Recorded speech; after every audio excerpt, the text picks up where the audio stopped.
자, 한번 봅시다. 선, 무엇을 자선이라 하는고? 이 남종선 법문 가운데 일체의 무예함이 자선이요. 밖으로 일체의 경계에 망념이 일어나지 않은 것을 좌라고 하고, 자기의 본성을 깨달아서 흩어짐이 없는 것을 선이라고 한다.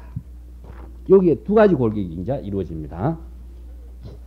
일체의 무예하다라고 하는 건 뭐냐 하면은, 무예 자제는 어떻게 이루어집니까? 우리가 새가 하늘을 나를 적에 무예 자제하게 날죠. 공의 실천을 하는 것만이 무예 자제가 이루어집니다. 대성불교의 정신은 무엇이냐? 공의 실천을 통했을 적에 반야의 지혜가 이루어집니다. 반야의 지혜는 공의 실천을 하지 않고서는 절대 이루어질 수가 없어요. 일체에 무예하는 것은 공의 실천이 대성불교의 가장 정신을 단적으로 이야기하고 있어요. 그러면은 일체 경계에 망념이 일어나지 않는다라고 하는 거예요. 번뇌 망념이 일어나지 않는 것은 일체 경계에 집착을 타지 않고, 이것을 다른 말로 한다면은 금강경에서 이야기하는 무상, 무주, 또 무념, 뭐 이런 모든 실천 정신을 이야기하는 것이죠. 이것은 무엇이냐 하면은 근원적인 각자의 불성입니다. 불성. 불성을 각자의 자기 집에서, 본래심의 집에서 자기 살림살이를 해 나갈 그 경지를 말하고 있습니다. 다음에 뭐죠? 또 본성을 보고 깨달아서 흩어짐이 없는 것을 선이라고 한다. 자기의 근원적인 불성을 깨달았기 때문에 견성이 되는 거죠. 견성을 해서 일체 경계에 집착과 망념이 일어나지 않는 그 경지를 선이라고 한다. 이것은 무엇이냐면은 반야사상과 불성사상을 선의 실천으로서 통합시키는 모습입니다. 그래서 대성불교의 큰 골격을 반야사상과 불성사상으로서 나눌 수가 있습니다. 이것을 선의 실천으로서 엮었다. 그러면 선의 실천은 무엇이냐? 근원적인 각자의 불성, 깨달음의 불성으로서 살아가는 것이다. 어저께 내가 참선 이야기했죠? 요 이야기입니다. 참선이라고 하는 조사선의 실천 사상이 자선의 정의에서부터, 육조 단경에서 주장되는 자선의 정의에서부터 체계 있게 정립될 수 있었던 겁니다. 그래서 마조 이후에 전개되는 중국의 조사선은 육조 단경의 이러한 선 철학의, 실천 철학의 완성에 의해서만이 조사선이 전개될 수가 있는 거죠. 여기에 대해서 내가 이 교재 9페이지에 조금 써놨으니까 여러분 나중에 참조하시기 바랍니다. 그런데 그만 이렇게 최상승선이라고 하는 대성선의 경지까지 초월하는 새로운 중국의 남종선이 주장됐는데 왜 또 조사선이 또 주장됐느냐? 조사선하고 그럼 최상승선하고 똑같은 것이냐? 요 사상적인 차이가 좀 있어요. 그래서 일반적으로 우리는 역사적인 시대적인 사상적인 흐름의 그 자체를 무시하고 조사선이 선이고 최상승선이 선이고 대성선이고 다 똑같이 이렇게 혼란스럽게 생각하는데 거기에 대한 하나하나의 주장과 사상이 주장되는 그 이유가 있습니다. 이것은 어디까지나 그 어느 시대에 누가 어떤 사상을 가지고 이 실천 정신을 종교적인 의미로서 전개했느냐에 따라서 사상적인 의미가 만들어지고 개념이 만들어지는 것인데 그걸 무시하고는 우리가 바른 이해를 할 수가 없죠. 그래서 최상승선은 무엇이냐? 남종선에서 북종선에 공격을 하면서 새로운 대성을 초월하는 경지에 선을 주장하면서 최상선이 주장됐다. 그러면 이러한 최상승선의 입장을 극복하는 경지에서 왜 조사선이 주장됐는가 한번 봅시다. 최상승선의 차원을 인간의 평상심으로 일상생활의 종교로 전개한 것이 생활선이 조사선이다. 왜 그러냐면요. 내 역사적인 배경을 좀 이야기하겠습니다. 육조 단경에 대표되는 남종선은 불교, 대성불교의 모든 경전의 정신을 하나의 실천체계를 선의 수행을 통해서 실천체계를 완성을 했어요. 예를 들어서요. 중국의 인도에서 불교 경전이 수없이 많은 경전이 중국에 전래됐는데 중국 사람들은 그것을 주석을 하고 이해하는 쪽으로 불교 공부를 해왔어. 근데 구마라집이 401년에 개빈에서부터 이제 쭉 구마라집이 초빙되어 가지고 중국에 와서부터 대승불교가 본격적으로 시작됩니다. 근데 법화경에서 일체의 모든 중생이 부처가 될 수 있다.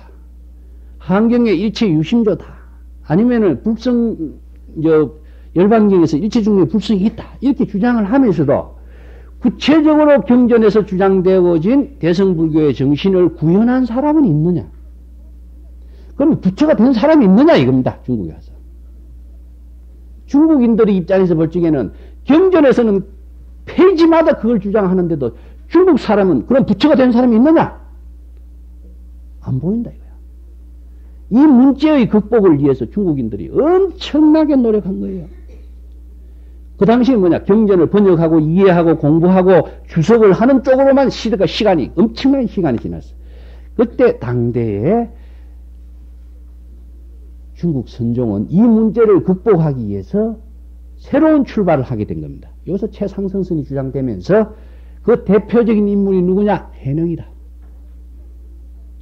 해능이 그냥 보통 사람이 그러면 부처가 됐느냐?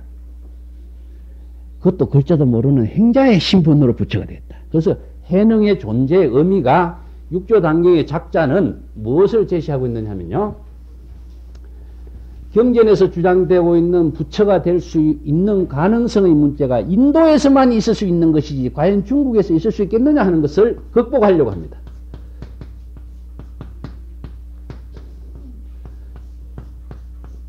관료란 말을 써요. 해능의 관료. 누가 관료라 그러냐? 오조홍인이 너는 영남의 관료 같은 인간인데, 관료는 짐승이란 뜻입니다.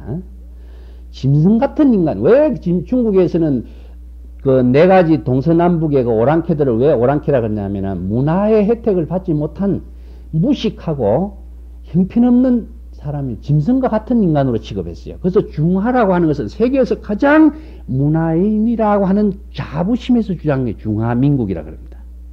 그래서 이제 해능을 관료라 그러면 짐승과 같은 놈이다. 짐승이 부처가 되는 겁니다. 신수는 사람인데 신수는 어떤 사람이냐? 최고의 인텔이라. 출신도 최고의 인텔이, 오조홍인의 문화에서도 최고의 인텔이라. 그런데도 부처가 이해는 되지만은 육조단경에서는 안 돼. 요거 무엇을 의미하고 있느냐 하면은 일체 중생이 부처가 된다라고 하는데 사람이 부처가 된 것보다도 관료가 부처가 되는 것이 엄청난 도약이 크죠. 일체의 모든 중생이 부처가 될 수 있는 가능성의 세계를 육조해능이라고 하는 인물을 통해서 구현시키고 있는 것이 육조단경의 작자의 의도입니다.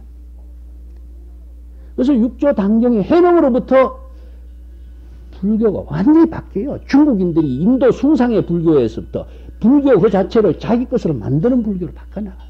이게 중국 선종의 종교개혁입니다. 그래서 난 불교의 종교개혁을 인도의 대승불교 한 번, 중국의 선종 한 번, 두 가지로 봐요. 그래서 모든 중국의 불교인들이 각자 깨달아서 부처가 될 수 있는 가능성의 세계를 몸으로 직접 보여주고 있는 인물이 누구냐? 해능입니다. 여기서부터 중국 불교는 이렇게 출발하고 있어요. 그래서 남정의 좌선의 정이라든가 이런 것이 나오는 거예요. 그래서 육조단경에는 작불이란 말이 나옵니다. 작불. 네가 관료라고 하는 인간이 짐승과 같은 놈이 어떻게 부처가 되겠다고 네가 나왔느냐? 일부러 작불이란 말을 쓰는 거예요. 아시겠죠? 단경을 이런 시각에서 봐야 됩니다. 그래서 해능이 제시된 남종선의 그 하나는 금자탑은 중국 불교의 새로운 선불교의 실천 체계를 닦아 나온 금자탑이 되었다. 이것이 아직까지도 실천 체계를 벗어나지 못하고 철학적인 영역의 경지를 벗어나지 못하는 하나의 문제점은 안고 있었다. 이 문제점을 극복하기 위해서 조사선의 선성들이 이것을 탈피시켜 나가는 것이 무엇이냐? 조사선이라는 새로운 주장이다. 자, 근데 그 밑에 봅시다. 선은 일체의 전 불교를 통합한 불교의 실천 정신이며 생활의 종교가 되었다. 선은 무엇이냐? 근원적인 각자의 깨달음의 본래심을 전개하는 그 자체가 선이다. 당대에 뛰어난 선생들에 의해서 완성된 선불교는 단순히 수당대의 발전된 하나의 종파불교로서의 선종에 그치지 않고 종래의 전불교, 붓다로부터 출발된 전불교, 역사적인 입장, 사상적인 실천적인 입장뿐만 아니라 붓다의 정신을 각자 자기가 재정립하고 이것을 중국인들의 생활 풍토에 맞는 새로운 일상생활의 종교로 만들었다. 제가 어저께도 이야기했지만은 철학은 사유로서도 만들어가고 논리로서도 만들어가고 이론으로서도 정립할 수 있고 또 생활로서도 할 수도 있습니다. 그렇지만 종교는 생활 그 자체의 생명력이 있어야 돼. 인격적인 전개 그 자체의 생명력이 있고 지혜가 전개되어야 그래야 종교입니다. 생명력이 없는 종교는 종교 의미가 없는 거예요. 그냥 단상에 앉아있는 경전의 모습이나 하나도 다를 게 없어요. 이것을 자기 것으로 만들어서 자기의 생활, 자기의 인격으로 전개하고 생명력을 자기 속에서 펼쳐나가야만이 종교적인 삶이 이루어지는 겁니다. 그래서 이제 조사선은 무엇이냐, 이러한 생활 불교를 만들었다. 그 조사선 불교하고 한 페이지 넘어가면은 성립적인 의미를 제가 요약했는데, 곧 들어가기 전에 역시 조사선이 성립된 것을 토대로 해서 제가 선불교 개설이라고 하는 입장을 썼기 때문에 조사선의 성립적인 입장을 제가 조금 말씀드릴게요. 그러면은 왜 이렇게 당대에 조사선 불교가 이루어지게 됐는가? 사상과 종교는 사막에서는 신이 만드는 것처럼 생각하지만은 동양에서는 안 그렇습니다. 사람이 만듭니다. 사람이 만들죠? 그럼 왜, 무엇은 일을 하기 위해서는 사람이 있어야 된다. 사상을 이루거나 과학을 발전을 이루거나 모든 것은 사람이 하게 되어 있습니다. 그런데 여러분 선불장 이야기 들어봤어요? 예? 선불장. 선불장이 어디냐 하는 겁니다. 선불장을 마조의 도량을 선불장이라고 해요. 마조 도일선사입니다.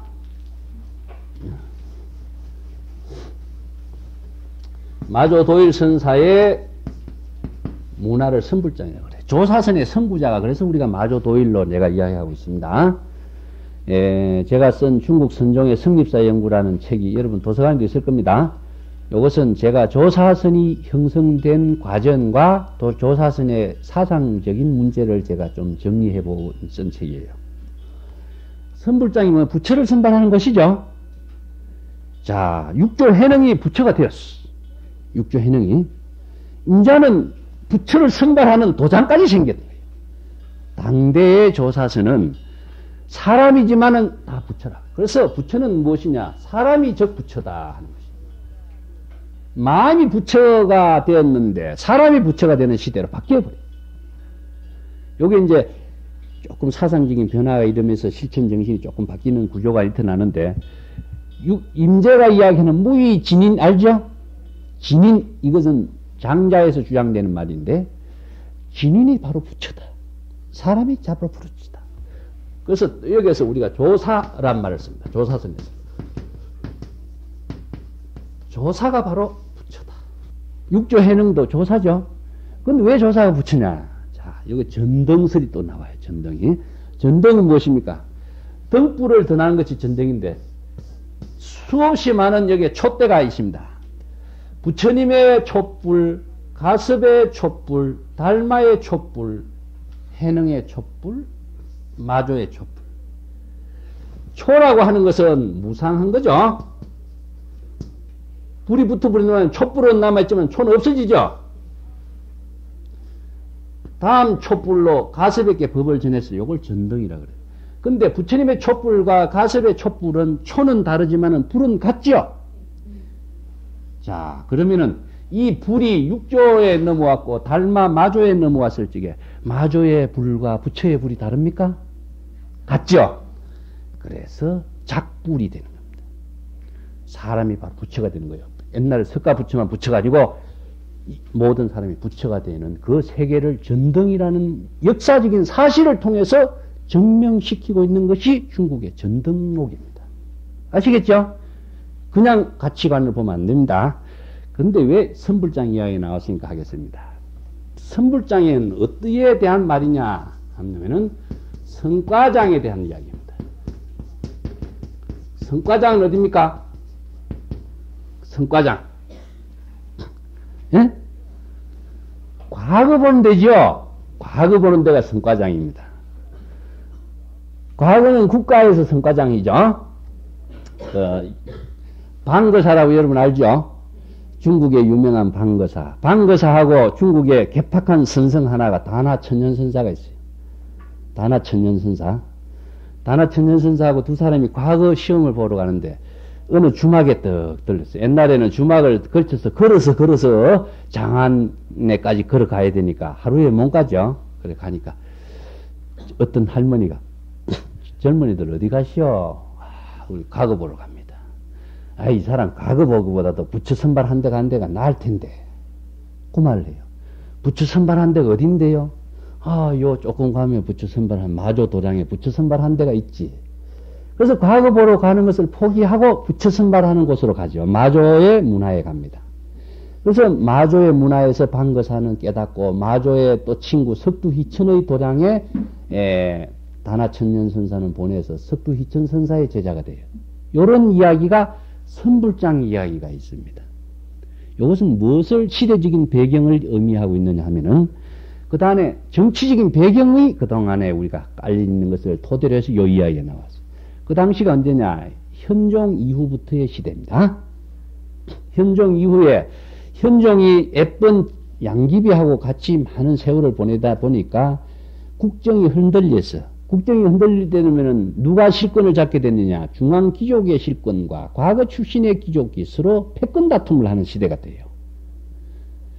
중앙 귀족은 누구냐 하면은 왕족 계통입니다. 공주라든가 부마라든가 왕자라든가 왕이라도 왕자가 뭐 50명, 60명씩 되니까 왕자가 그 가운데서도 서로 자기 형제를 죽이고 실권을 차지하기 위해서 싸움을 하는 것이 그 중국의 실태였습니다.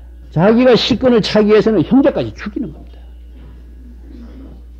이거 척천무 같은 사람은 자기의 그 실권을 차기 위해서 자기 아들까지도 유폐시키잖아요. 그만큼 그 권력의 세계는 잔인한 거죠. 근데 중앙 귀족들이 정권을 잡기 시작하면은 과거 출신들을 무시하고 과거 출신들이 똑똑한 사람을 전부 다 지방에다 귀양을 보내고 자기네들이 똑똑한 사람은 귀찮거든. 이게 중앙 귀족들이 그렇게 정권을 잡으면 그렇고 과거 출신들이 정권을 잡았기 때문에 어떻게 되느냐? 좋은 인재를 등용시켜서 나라를 바로잡으려고 했어.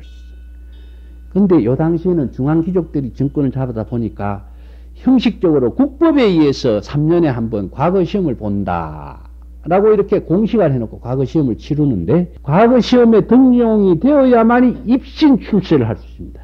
응? 입신 출세. 그래서 선문에서도 입신 출세란 말이 이어서 나와요. 과거 시험에 나와. 입신 출세는 무엇이냐? 자기가 깨달음의 경지를 얻어서 출세는 무엇이냐? 중생교화에 나선 것을 출세라고 그래요. 이거 선에서 입신 출세란 말이죠. 똑같은 용어를 그대로 쓰고 있습니다. 3년에 한 번 과거에 입신 출세를 하기 위해서 과거 보러 준비했던 젊은이들이 과거 시험을 봐서 과거에 합격을 못하면은 인생이 진짜 낙오자가 되는 경우가 많죠. 그런데 중앙 귀족들이 정권을 잡고 나서 과거 시험을 보는데 과거 시험이 문란해지기 시작합니다. 그래서 그 당시에 예를 들어서 여러분 잘 알고 있는 이백, 두보, 또 백거이 이런 사람들이 과거에 합격했느냐? 했겠어요? 시험 칠 때마다 떨어졌어요. 왜 떨어진 줄 알아요? 한 사람도 안 뽑았기 때문에 떨어집니다. 기가 막히죠? 한 사람도 안 뽑기 때문에 과거 시험은 치르는데 안 뽑아. 이게 아무리 과거 시험을 치러가도 더 겁지하는 사람이 없는 거예요. 그런 시기가 있어. 그러니까 젊은 사람들이 입신 출세할 수가 없죠. 야, 이 사람아, 과거보다도 부처 선발한 데 가는 것이 입신 출세하기가 빨라. 그러니까 젊은이들이 꿈을 펼치지 못하니까 어디로 왔느냐? 산문으로 왔습니다. 중국에는 은거론적인 사고가 있어요. 중국인들은 자기의 순수한 정신과 그 뜻을 세속의 더러움에 물들지 않고 순수하게 지키면서 살아간다는 그 정신이 중국의 은거론입니다. 산중에 은거하면서 도연명이라든가 여러분, 우리가 여산회원이라든가, 예? 또 누굽니까? 도교의 유명한 육정수죠? 호계산소라고 알죠? 호계산수가 이야기가 응거론자의 정신을 고고하게 생각하는 그 모습입니다. 해인에 나오나? 해인에 호계산소란 말 나오죠? 예. 그 당시에 불교계의 대표적인 인물은 누구냐? 여산회원. 도교계의 대표적인 인물은 육정수.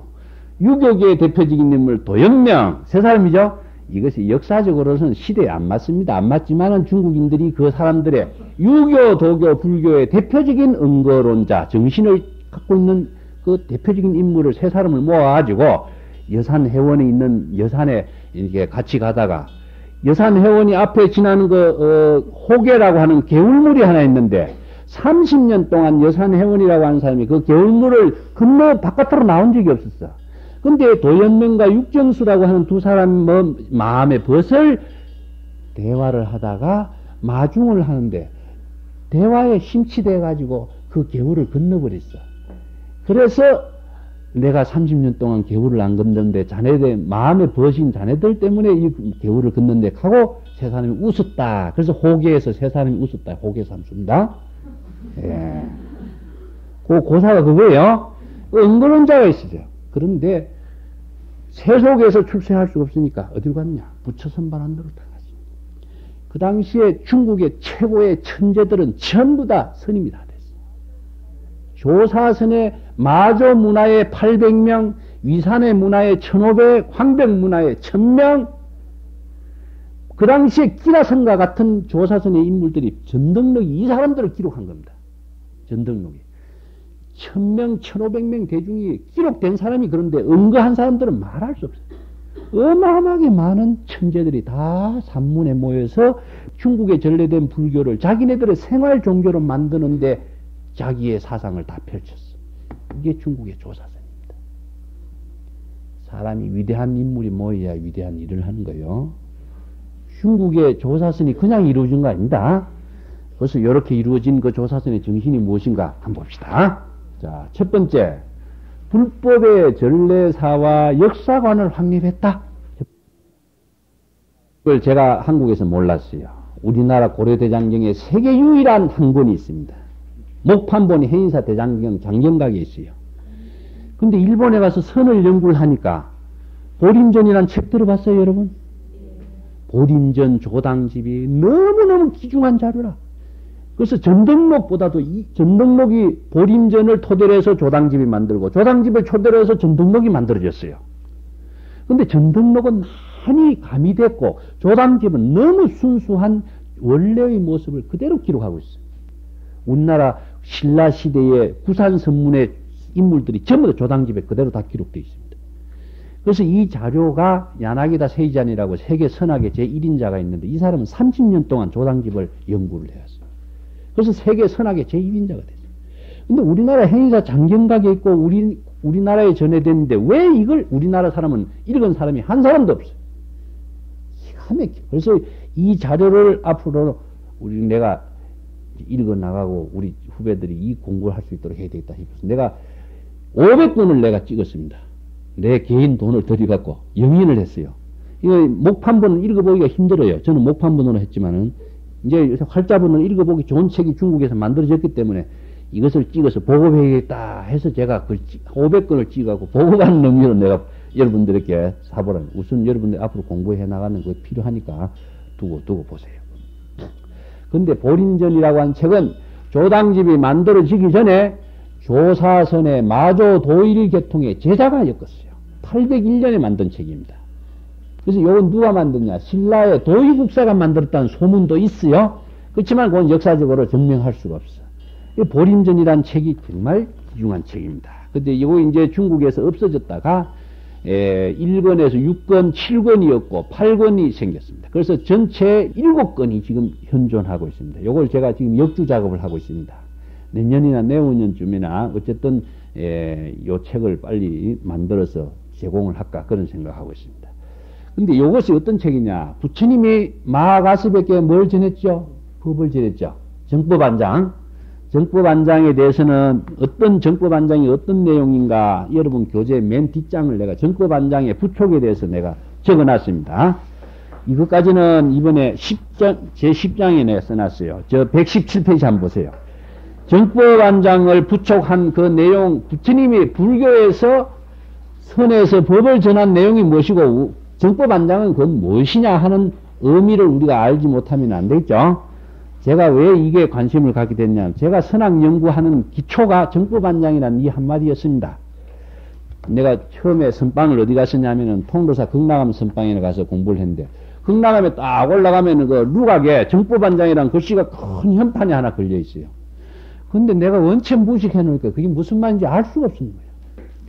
선방에 공부하면서도 틈틈이 볼 때마다 정법안장이 뭔가 하도 또 부끄러워서 누구에게 물어볼 수도 없고 그렇게 세월을 보내다가 내가 공부하면서 이제 정리한 거예요.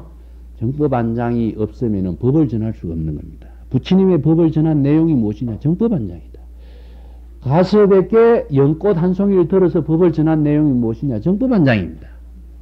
아시겠어요? 이 정법안장을 전성하고 부촉하고 또 서천 28조 동토 6조에게 전래된 이심전심으로 법을 전했다 그랬죠. 법을 전래된 불법에 전래된 역사를 전등 촛불을 전하는 것처럼 나는 이 몸뚱아리는 금생에 무상한 존재이기 때문에 시절 인연에 맞춰서 살다가 죽어 없어지기 때문에 불법은 살아야 되잖아요. 그럼 어떻게 됩니까? 다음 제자에게 다음 제자는 다음 제자의 시대에 법을 펼칠 수 있도록 법을 부촉하는 겁니다. 이게 부처님의 해명이라 그래. 해명. 부처의 해명을 잇는다. 지혜의 목숨을 잇는다 그런다. 부처님의 해명을 잇는 것이 무엇이냐? 정법안장을 갖추어야 부처의 해명을 잇고 부처의 해명을 이어야 이 시대의 중생을 부처님의 지혜의 안목을 깨닫게 하고 자비를 구현할 수 있는 사람이다. 그래서 정법안장을 전하는 역사를 기록했어. 아까 붓다의 불이나 마조의 불이 똑같다 그랬죠? 나도 우리의 불빛도 붓다의 불빛하고 다를 게 없어. 부처님은 위대한 불빛이고 우리는 불빛이 적다라고 하는 것은 차별, 분별이다. 그 경지를 초월해서 부처까지도 초월한 경지에 자기의 정법의 등불을 비추는 사람이 누구냐? 선수행을 통해서 체득하도록 제시한 것이 불법의 역사관을 재정립한 겁니다. 차별이 없어지죠? 자기 부처를 구현해서 자기의 정법을 구현할 수 있는 불법의 정신의 역사를 전등이라고 하는 사실을 통해서 재정립했는데 그 정명의 사실은 무엇이냐? 붓다의 정법안장이 뒷받침해주고 있는 거예요. 붓다의 정법안장뿐만 아니라 붓다로부터 전개되고 있는 모든 조사의 정법안장이 자기의 정법안장의 그 본질적인 진실된 사실을 뒷받침해주고 있다. 그렇기 때문에 우리가 선의 역사를 배워야 되는 것이다. 이러한 선종의 사자상성의 전등법통설을 개성했습니다. 전등법통설의 참된 의미를 바로 알지 못하면 안 됩니다. 바로 알아야만이 자기가 그 힘을 갖고 살 수 있고 그러한 뿌리를 확립할 수 있는 겁니다.